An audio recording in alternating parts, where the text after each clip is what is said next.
Pace bene, masih di Mea Culpa. Para culprit, kali ini kita mau berpikir-pikir tentang Markus 2 ayat 13 sampai 17. Ada 5 ayat dari Injil Markus yang diambil untuk bacaan pada Sabtu, pekan pertama dari masa biasa tahun ini. Untuk saya menarik 2 kata saja tentang bacaan hari ini, tanpa bermaksud meminimalisir atau mengerdilkan nilai yang bisa ditawarkan oleh bacaan ini. Yang pertama adalah bahwa Yesus, Allah itu ada di mana saja. Sesudah itu Yesus pergi lagi ke pantai danau. Dan seluruh orang banyak datang kepadanya lalu ia mengajar mereka. Kemarin kita mendengar kisah bahwa Yesus mengajar pergi ke Kapernaum, lalu orang-orang berkumpul di sana. Kalau kita dengar lagi bacaan-bacaan lain, Yesus pergi ke atas bukit, lalu berkhotbah di sana, pergi ke tempat yang datar, berkhotbah di sana. Ada di mana-mana. Dia tidak mengharapkan tempat-tempat khusus disiapkan kepadanya supaya ada pertemuan di situ dan dia mau mengajar. Tapi dia sendiri pergi. Ini mau menunjukkan juga karakter, sifat dari Allah itu sendiri yang memiliki inisiatif mengunjungi orang-orang. Mau mengunjungi orang-orang, itulah Allah yang kita miliki. Bukan Allah yang jauh di sana, yang harus dicapai, harus dituju dengan cara yang ribet, yang berkelit-kelit, tidak. Tetapi ia ada di mana-mana, datang kemana saja. Itu Allah yang kita kenal. Dan kehadiran Yesus, baru saja kita merayakan Natal, mau mengatakan bahwa Allah itu hadir. Itu yang mau ditunjukkan dengan Natal. Natus, nata, natum. Nasyre, lahirlah, hadirlah.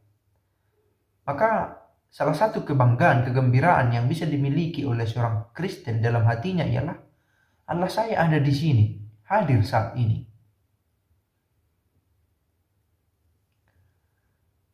Allah yang hadir, yang ada di mana-mana.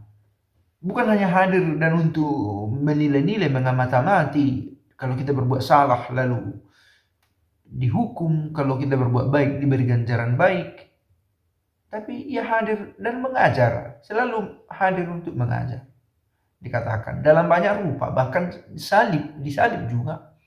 Yesus mengajar dengan cara yang tentu saja berbeda, dalam arti tidak selalu dogmatis, juga menyangkut norma pastoral tentang nilai-nilai hidup, tentang apa yang paling utama dalam hidup ini.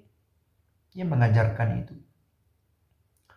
Lalu kemudian ketika ia berjalan lewat di situ, satu tempat di mana ia sedang berada, ia melihat Lewi, anak Alfeus, duduk di rumah cukai, lalu ia berkata kepadanya, ikutlah aku.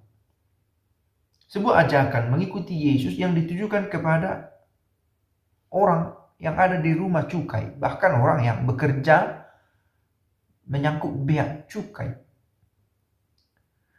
Panggilan itu datang juga kepada orang yang dianggap berpekerjaan tak elok. Orang yang dianggap bukan dari golongan terhormat, bukan dari golongan yang amabile, pantas untuk dikasihi, yang memiliki peranan penting dan terhormat di tengah masyarakat. Bukan melulu tentang itu. Tetapi panggilan juga disampaikan kepada orang yang dianggap rendah.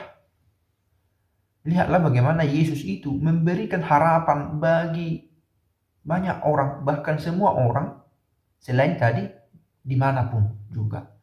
Dan ini menyangkut yang kedua. Yang pertama tadi, Allah itu ada di mana-mana, hadir dan menyapa, datang dan mengajari. Yang kedua, bagi siapa saja, ikutlah aku, katanya. Nah, soal bagi siapa saja ini bukan hal yang gampang untuk dipahami, bahkan untuk diterima. Bahkan sampai pada saat ini, sudah berlangsung ribuan tahun pengajaran Yesus ini, tetap sulit untuk menerima orang yang berbeda dengan kita. Sulit. Nah, kalau begitu, apa yang mau kita bahas dalam bacaan ini? Bukan menyangkut orang-orang atau ahli Taurat yang dikatakan di sini, orang ahli Taurat berkata, mengapa ia makan bersama dengan pemungut cukai dan orang-orang berdosa? Bukan itu yang mau kita bahas. Karena inilah pemikiran yang secara tradisional, secara natural, alami diteruskan dalam kehidupan manusia. Ini. Nah, kalau begitu, ini bukan sesuatu yang baru, bukan sesuatu yang asing cara berpikir begini. Mengapa? Mengapa ada orang berdosa diajak? Yang mau dipertanyakan adalah, dan dikagumi serentak adalah cara berpikir Yesus yang mau untuk hadir dimanapun dan bagi siapapun. Maka mencoba memahami bacaan ini, kita juga serentak mencoba memahami ketakterbatasan Allah, ketakterdugaan dalam arti positif. Dia sanggup melakukan apapun di luar dari ukuran-ukuran yang bisa kita bayangkan. Nah, kalau kita mau mengambil bacaan ini dalam refleksi pribadi kita, kalau begitu setiap orang disapa, dimanapun berada disapa oleh Allah. Dan menarik banget ucapannya, bukan orang sehat yang membutuhkan tabib, tetapi orang sakit. Aku datang bukan untuk memanggil orang benar, melainkan orang yang berdosa dan benar dan susah untuk diterima. Susah untuk diterima dalam akal sehat. Karena bahkan saat ini pun pewartaan bisa saja diarahkan, dipolarisasi oleh kualitas para pendengarnya. Oke, ada grup-grup dibentuk berdasarkan kualitas kelompok ini, dan aktivitas hidup rohaninya berlangsung, kualitasnya juga berlangsung berdasarkan kualitas kelompok ini. Mudah-mudahan mengerti maksudnya. Tetapi pewartaan Yesus ada bagi siapapun dan dimanapun.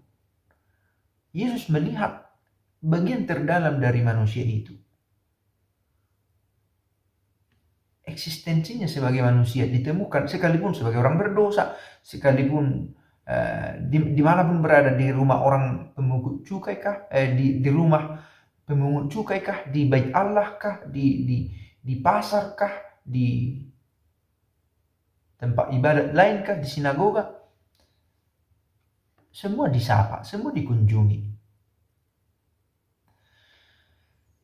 Sekali lagi, ini bukan hal gampang untuk disadari dan diterima, karena lihatlah dalam gereja pada saat ini, ketika Paus berusaha menunjukkan ini, mencoba menginterpretasi ini dengan caranya sekarang, bagaimana dia memandang penyimpangan, katakanlah penyimpangan, dan memang itu yang kita pahami sekarang dalam kebiasaan orang-orang. Bagaimana Bapak Paus mencoba menerima orangnya. Ada keributan di dalam gereja. Mengapa diberi hosti kepada orang yang sudah jelas-jelas melanggar peraturan gereja? Sampai sekarang itu terdengung. Dan orang-orang yang mengkritik Yesus bukan orang-orang sembarangan. Ahli Taurat bukan orang sembarangan. Mereka paham. Mereka terdidik, well educated. Maka bukan berarti orang yang sudah memahami banyak hal mengerti juga tentang Yesus, cara hadirnya dan misinya. Maka supaya fokus kita tetap tentang Yesus, maka apa yang Yesus lakukan itu melampaui dari ketentuan-ketentuan yang dibuat oleh pikiran kita. Kita sedang mengikuti sosok yang hukum-hukumnya tidak selalu gampang kita terima, tetapi kita tahu itulah poin tertinggi yang ditawarkan kepada kita yang masih hidup ini. Itulah jalan, itulah kebenaran, dan itulah hidup yang kita sedang usahakan. Meskipun susah kita terima. Sekali lagi, kecenderungan orang ahli Taurat untuk berkomentar itu, jangan-jangan kita miliki juga. Karena sekali lagi, ini dosa bukan dosa kemarin, ini dosa dari ribuan tahun lalu. Dan masih bertahan sekarang. Mengkritik-kritik perbuatan yang menurut kita tak adil, tetapi benar di hadapan Tuhan. Maka kalau kita mengkritik-kritik sesuatu, jangan-jangan bukan sebuah jaminan bahwa yang kita kritik itu adalah salah. Jangan-jangan konsep kita memang sangat terbatas tentang hidup ini. Maka kita untuk memiliki ukuran yang tepat dengan kekristenan kita, Kristuslah kembali kita lihat.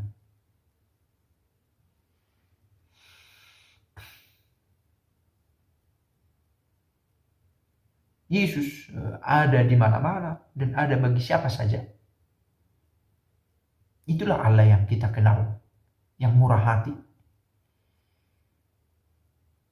Dan kita yakin kita yang ada di mana saja dan siapa saja kita dengan segala kekurangan kelemahan kita disapa juga oleh Yesus.